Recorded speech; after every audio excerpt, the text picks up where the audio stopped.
Shrimati Rekha Gupta, Bharatiya Janata party, Shri Narendra Modi, Shrimati Rekha Gupta.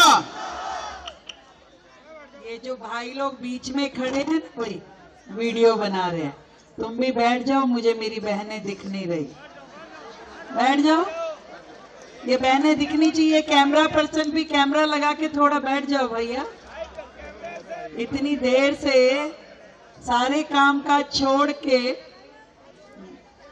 ये लोग सुबह से यहाँ बैठी हैं और तुम बीच में पूरा व्यू रोके हुए खड़े हो, ऐसे नहीं चलेगा भैया। बैठ जाइए सब लोग। और अपनी बहनों के लिए मैं कुछ कहना चाहती हूँ, बोलूं क्या? सुनना चाहती हो? एक गीत है एक पिक्चर का, वो बोलती हूँ। मेरा तुझसे है पहले का नाता कोई, यूं ही नहीं दिल लुभाता कोई। जब मैं वहां कुर्सी पे बैठी थी, कभी यहां से मुझे देख के नमस्ते कर रही है, कभी वहां से हाथ हिला रही है। ये पीछे बैठी हुई बहनें तो फ्लाइंग किस कर रही थी। वो बच्चे पीछे से बार बार अपनी हेलो भेज रहे थे। मैं तो पहली बार आपसे मिली हूं। इतना प्यार, इतना दुलार, सच बताऊं, यही आशीर्वाद ही मेरी ताकत है जो मुझे काम करने की शक्ति देती है। अभी हमारे रामवीर सिंह जी विदुड़ी जी कह रहे थे, हमारी मुख्यमंत्री दिन रात काम करती है। राजकुमार चौहान जी कह रहे थे कि मुख्यमंत्री जी बहुत मेहनत करती हैं। मैं बताना चाहती हूं भाई साहब, जिस दिन मैं मुख्यमंत्री बनी, मेरे साथ मेरी दिल्ली की ये सारी बहनों की आशाएं और अपेक्षाएं जुड़ गई थी, जो मुझे ना दिन में बैठने देती है, ना रात को सोने देती है। मुझे हर पल ये जिम्मेवारी का एहसास होता है कि मुझे दिल्ली के हर निवासी की और विशेष रूप से मेरी सारी बहनों की जिंदगी इस नरक में से बाहर निकालनी है। जब घर में पानी नहीं आता ना, तो सबसे ज्यादा दिक्कत मेरी बहन को होती है। जब सीवर ओवरफ्लो होता है तो मेरी बहन का दिल सबसे ज्यादा खराब होता है, क्योंकि वो 24 घंटे घर में समेटने और संवारने का काम करती है। जब घर में खाने के लिए अन्न कम हो, सब्जी दूध ना हो, तो सबसे ज्यादा परेशानी उसी को होती है। जब बच्चे को स्कूल में, अच्छे स्कूल में नहीं भेज पाती, तो उसका दिल रोता है। और जब इलाज से परेशान होकर के, बीमारी से परेशान होके इलाज नहीं मिलता, तो आंसू उसी की आंख से निकलते हैं। मुझे इन सारी समस्याओं का समाधान करना होगा, ये सोच के मैं कभी बैठ नहीं पाती। मुझे लगता है कि जब तक ये सारे काम नहीं हो जाते, मुझे बैठने का कोई हक भी नहीं। लोगों को लगता है कि साउथ दिल्ली केवल होश खास तक है, ग्रेटर कैलाश तक है। अभी वो कह रहे थे हमारे विधायक जी चंदन भाई कि दीदी वहीं तक लगता है साउथ दिल्ली है, इसके आगे तो कोई आना ही नहीं चाहता। कभी पुराने मुख्यमंत्री दिखते ही नहीं थे, कोई मंत्री पहुंचता ही नहीं था। मैं आपको बताना चाहती हूं चंदन भैया, आपकी मुख्यमंत्री हर गली तक जाने के लिए तैयार है, हर क्षेत्र में पहुंचने के लिए तैयार है। एक एक काम जो वर्षों से आपकी उम्मीदों में जिंदा था, पर सरकारी फाइलों में मर रहा था, उस काम को पूरा करने की जिम्मेदारी आपकी इस बहन की है। आप निश्चिंत रहिए।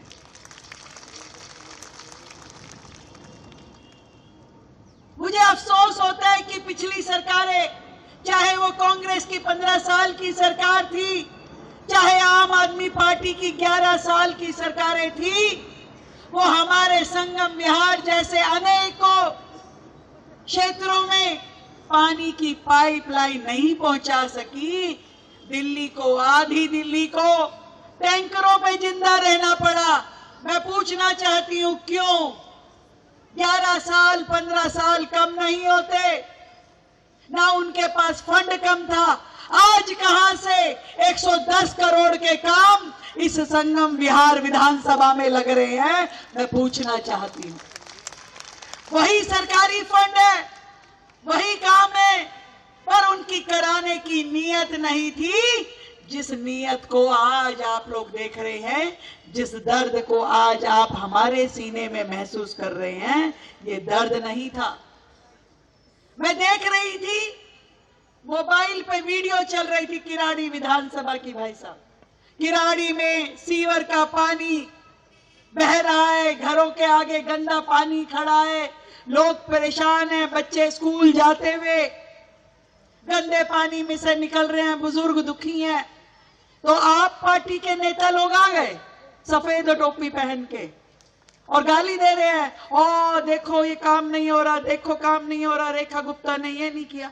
मैं पूछना चाहती हूं भैया, जब तुम्हारा वहां पे 12 साल से विधायक है, उसने कौन सी सीवर लाइन लगवाई थी जिसको उखाड़ के रेखा गुप्ता अपने घर ले गई?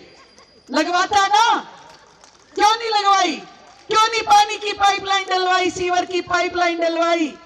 एक बड़ा सा गड्ढा था, जिसकी जमीन थी, डीडीए की जमीन थी, वो गड्ढा उन्होंने भरवा दिया।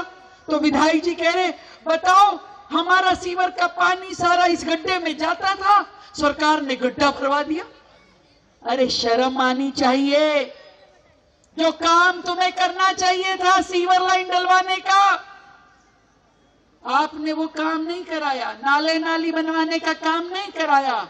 ये कह रहे हैं गड्ढा भर दिया, अब नहीं तो पानी इसमें चला जाता था। ऐसा ही किया उन्होंने पूरी दिल्ली के साथ। गरीब की, मजदूर की, जरूरतमंद की जरूरतों पे कभी काम नहीं किया। हमेशा दिल्ली की जनता को डराया। अरे बीजेपी की सरकार आ जाएगी ना, फ्री पानी बंद कर देगी, और लोग डर जाते थे। डर के फिर उन्हीं को वोट दे देते थे। फिर कहते थे बीजेपी की सरकार आ जाएगी, फ्री बिजली बंद कर देगी। मैं आपसे पूछना चाहती हूं, फ्री पानी मिल रहा है ना? फ्री बिजली मिल रही है ना? हमने ना बिजली फ्री को बंद किया, ना पानी फ्री को बंद किया। सबसे पहले आके दिल्ली की जनता को फ्री बिजली, फ्री पानी, फ्री बसें, सब कुछ दी। एक भी चीज खत्म नहीं करी। और उसके अलावा 50,000 नई पेंशन खोली हमने। बुजुर्गों की पेंशन जो बंद पड़ी थी, आप में से भी अगर किसी को लगवानी हो तो विधायक जी से संपर्क कर लेना। अब 8 लाख नए राशन कार्ड बनाने जा रही है सरकार, जो पिछले 15 सालों से राशन कार्ड बने नहीं थे। नए राशन कार्ड बनाए जाएंगे आप लोगों के लिए। ये सारे काम पहले भी तो हो सकते थे, क्यों नहीं हुए? क्योंकि उनको तो केवल गड़बड़ घोटाला करना था, पैसा कमाना था।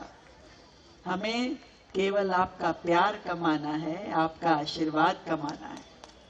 जो बसें दिल्ली की सड़कें पे इलेक्ट्रिक बसें चल रही हैं, वो संगम विहार की आखिरी सड़क तक भी पहुंचे, ये हमारा ध्येय है।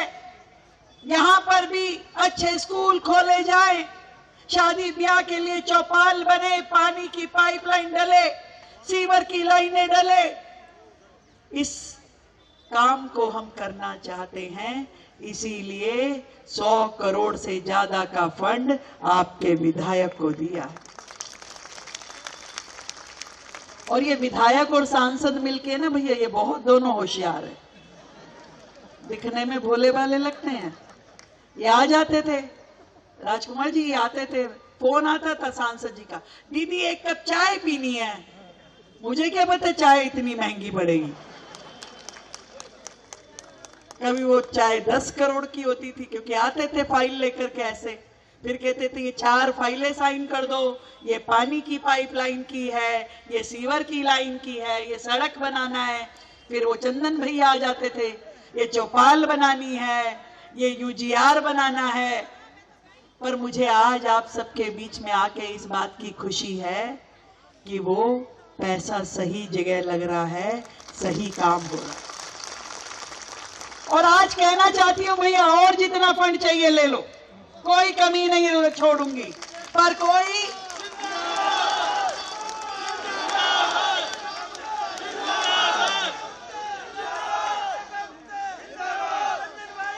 कमी नहीं छोड़ूंगी आपकी इस विधानसभा क्षेत्र के लिए, इस लोकसभा क्षेत्र के लिए।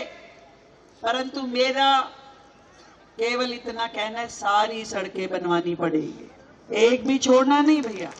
100% सड़कें, 100% नालियां, 100% गलियों तक पानी की पाइपलाइन बिछानी पड़ेगी भैया।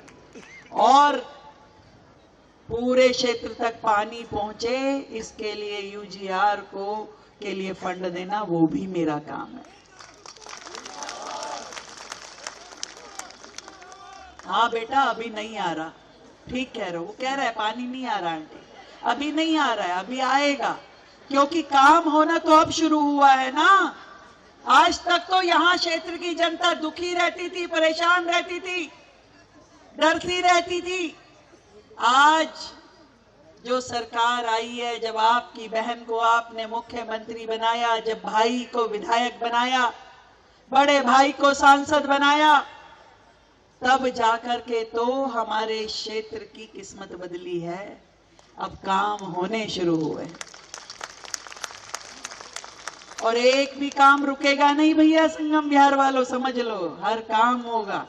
अगर ये कराने में कोई कमी रखे तो मेरे पास आ जाना, मेरे घर के दरवाजे हमेशा आपके लिए खुले हैं। मुझे एक ही काम कहा है मोदी जी ने, कह रहे भाई दिल्ली की जनता की सेवा करनी है, उनके दुख दर्दों को कम करना है। इसलिए अच्छे अस्पताल, अच्छे स्कूल, ये सारे काम हमें करने हैं। सारी सड़कें बनानी है, फ्लाईओवर बनाने हैं, दिल्ली से ट्रैफिक जाम खत्म करना है, प्रदूषण खत्म करना है, यमुना जी की सफाई करनी है। भाई संगम विहार है ना, इलाहाबाद में एक संगम है, एक यहाँ संगम है, इसलिए याद आया कि यमुना की सफाई भी हम सबको करनी है। सरकार उसमें पूरी तरीके से अपनी जिम्मेदारी निभा रही है, छोड़ेंगे नहीं। और जो तुम्हारे पड़ोस में ये जो कूड़े का पहाड़ है, इसको भी हटाना है। अभी तक हमने उसको आधा कर दिया है, देखा आधा हो गया, आधा कमी दिखाई दे रही है। अब वो जो आधा रह गया है उसको भी इस साल पूरा खत्म कर देंगे।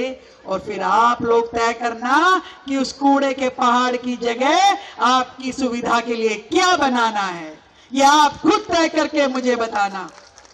रामवीर जी कह रहे थे कि भाई वो सरकारी जमीनें जो डीडीए की है वो देते नहीं है जन सुविधाओं के लिए।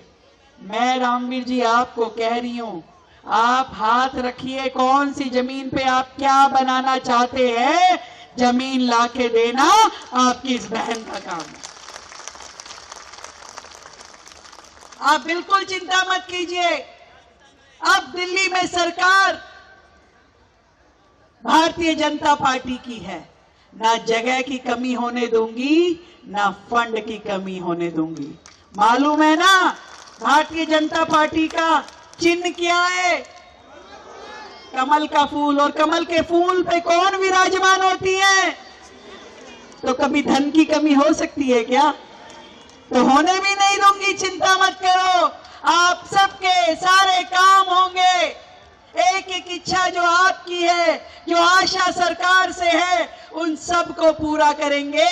आप सबको मेरी ओर से ढेर सारी शुभकामनाएं इस आने वाले नए साल की। और इस नए साल में आपकी तकलीफें भी कम होंगी और आपकी दिक्कतें भी कम होंगी। बहुत बहुत धन्यवाद आप सबको, मेरी ओर से ढेरों प्रणाम। मिलके मेरे साथ बोलेंगे, छठी मैया की, छठी मैया की। बहुत बहुत धन्यवाद।